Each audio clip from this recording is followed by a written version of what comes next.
Officials are telling Americans to be prepared to pay more for energy this winter. Utility bills continue to rise, and now the Biden administration says another spike in gas prices is around the corner. NTD's Melina Wisecup breaks it down for us. Melina, usually gas prices go down in the wintertime, but now we're being told that these already elevated gas prices could go up again. What's going on here? Yeah, so the reason why this is possible, according to what the Biden administration is saying, is that after the European Union's drawdown on Russian oil imports goes into effect later this year, that would cause the global price of oil to spike again, and that price spike would be seen here at our gas pumps.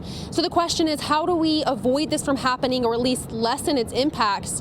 While many Republicans or those who support domestic energy production would say the answer is to just drill more here in the U.S. and increase our domestic supply of oil, but the Biden administration has a different game plan. Let's listen.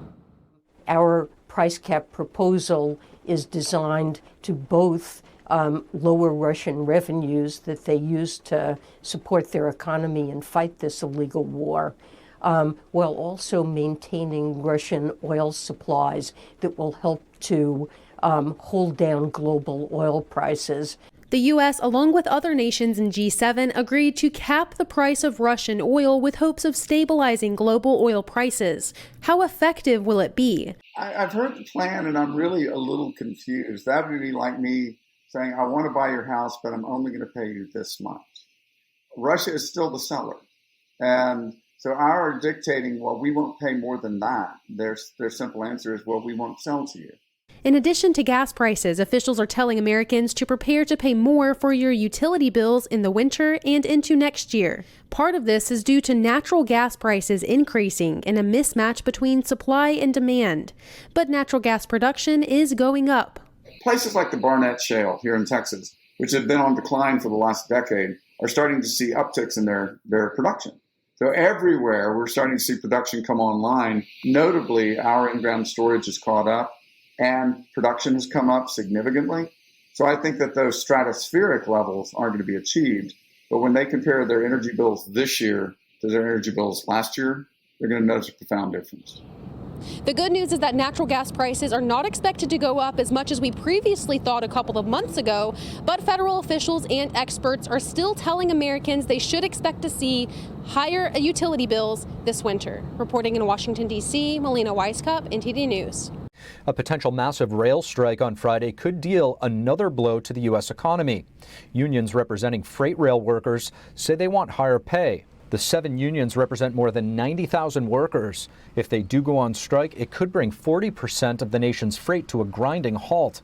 Congress could act to prevent or quickly stop a strike because railroad workers are under a different labor law than most businesses. On Monday, the Biden administration urged railroads and unions to reach a deal to avoid a shutdown. They say a strike could cost $2 billion per day. President Biden signs an executive order to boost biotechnology in the United States. The White House says it's an effort to reduce reliance on China and counter threats. President Biden signs an executive order today to boost the country's biotechnology industry. And that covers everything from pharmaceutical manufacturing to biomass fuels. The initiative, Biden says, will help combat cancer. But it's not enough to invent technologies that save lives. We need to manufacture advanced biotechnologies here in the United States.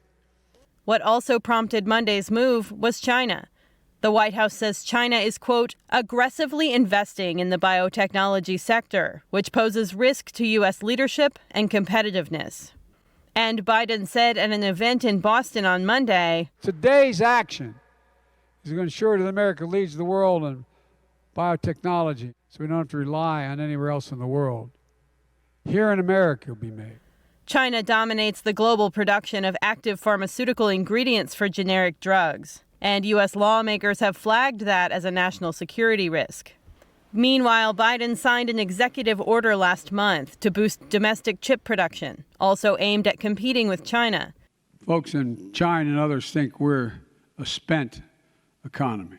And earlier on Monday, Biden touted the bipartisan infrastructure law at Boston's Logan International Airport, which is getting millions of dollars in federal funding to upgrade its international terminal. We risk losing our edge as a nation to China and to the rest of the world. It's catching up. That stops now with investments like we're celebrating here today. Biden is expected to host a biotechnology summit later this week, at which he could disclose exactly how much money will go toward the latest initiative. Chief Justice John Roberts is defending the Supreme Court's decision to overturn Roe v. Wade. This is his first public comment since the decision came out in June. Roberts said, quote, "It's the court's job to interpret the Constitution, a task that should not be left to the political branches or driven by public opinion." The Chief Justice went on to say, quote, "Simply because people disagree with opinions is not a basis for questioning the legitimacy of the court." The High Court will be back in session in less than a month and could decide on matters including affirmative action, voting rights, environmental regulations, immigration, and religious liberty. Banks and credit card companies may soon be tracking gun and ammunition purchases. A new merchant code creates a separate category for these purchases. The International Organization for Standardization, or ISO, approved the new category. The ISO is a non-governmental body based in Geneva, Switzerland. It creates standards across various industries, including financial services.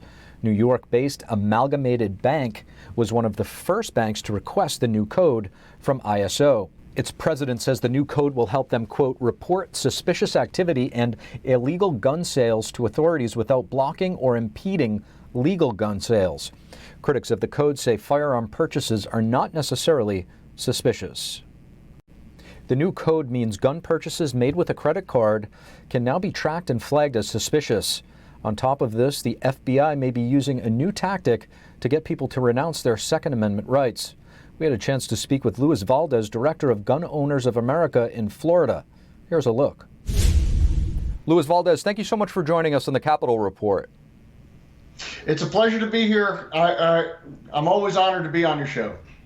We're happy to have you. Luis, there are new reports out from information provided by your organization that the FBI may have been secretly involved in an effort to have Americans waive their gun rights. What can you tell us about this? So in 2018-2019 timeframe, we were given copies of documents from the FBI that basically it's just that you waive your right to purchase a firearm.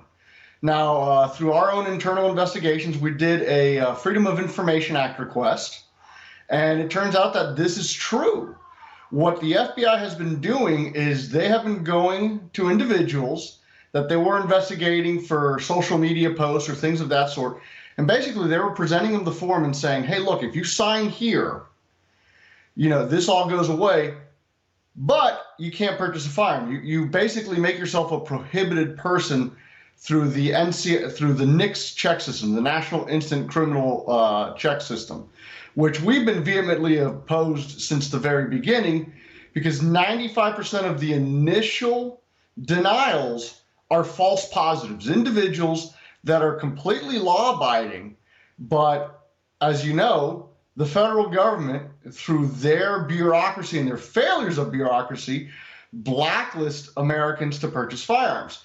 And this is the same exact thing as we saw with the, for example, the terrorist no-fly list. I mean, remember, Senator Ted Kennedy was even listed on that at one point. But since he was a senator, he was able to get himself off. How about every common American? Do they have the same political pull to do the same? No. It sounds like this is heavily focused on online discussions and posts. Where is the fine line or balance, if you will, when it comes to following the threats that we see online from potential violent criminals and at the same time respecting your average American's rights? As a 15-year veteran law enforcement officer myself, I understand that you have to investigate credible threats. That's part of a law enforcement officer's job. But doing that doesn't mean that you strip an individual's rights away without due process. You have to do due process first. If an individual is a credible threat, if they have the means, the motive, and the opportunity to carry out that threat, and it's credible, then you pursue charges. You go to an assistant state, U.S. state attorney's office, you file charges, they review it, and then it goes through its proper procedures. You just don't go to an individual without presenting charges and saying, hey, look, sign this, you're gonna waive all your firearm rights away. Because in some of these instances, the AUSAs, the assistant U.S. state attorneys, they've actually reviewed these cases and they've determined that it's not credible for an actual criminal charge, that there's nothing there to legally pursue. Now, the FBI has been getting a lot of press lately. Do you think this could be politically motivated, being directed by political appointees or possibly even the current administration? Very much so. As we've already seen with the current administration, they are assaulting our Second Amendment rights by any means they can. We just saw legislation passed, sadly, with bipartisan support, Republicans and Democrats, looking to expand red flag laws across the country. And we've already seen how that's a failure and a violation of due process. But we've seen especially with the Biden administration, they're using everything they have up their sleeve to do it. They're going through federal regulation. They're having ATF go after dealers for any inconsequential minutia to strip them of their dealership license. We see the FBI doing this. We've seen through the NICS check system how every delay could be made longer and more tedious for an individual to contest. And we've also seen it on the state level. We've seen in New York, we've seen in California, we've seen states that are already trying to thumb their nose at the U.S. Supreme Court's Bruin decision. This is an assault. Anything that they do, they can do and they will do. And GOA is fighting this tooth and nail, as you already know. That's why this is already public. We made this public going back to 2019 with an Analand report. Luis Valdez, thank you so much. Thank you very much. It's always a pleasure to be on the air with you guys.